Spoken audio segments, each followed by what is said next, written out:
Wait lang.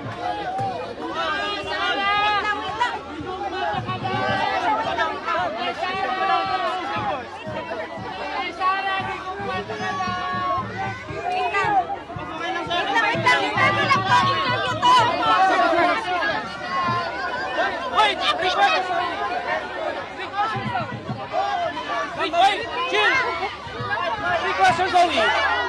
What? Sinabi ko 3 questions lang. sa pag-criticize nyo. Ma'am, relax. Alayos mo muna tayo. Guys, settle down. Okay, baba. Settle down.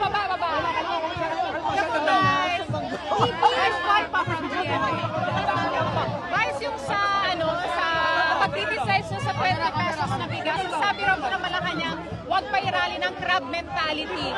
Wait lang po yun ang po question, pero yung camera po, ayos Guys, lang. settle down. Guys, baba. Sir, pababa naman kasi yung camera po. Yung camera. Okay. Pababa naman po. Baba po yung mga Stanley, put it down. Sige po. Okay naman. Settle down. Okay na. Sagot ka ba? 20 pesos. Sige.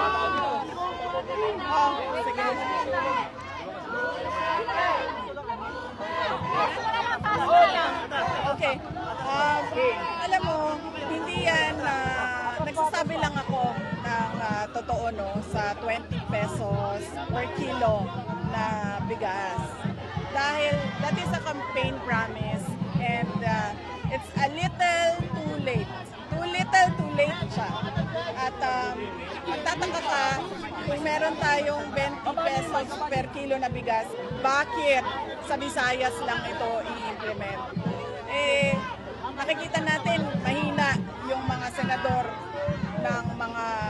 ng administrasyon doon sa Visayas. So, huwag daw po pairali ng crab mentality. Kaya nga ma'am, hindi yan na pagiging na mapagpuna. Nagsasabi ako ng totoo.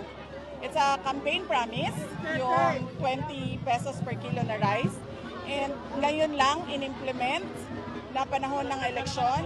It's, sabi ko nga, too little, too late to comply with the campaign promise ngayon.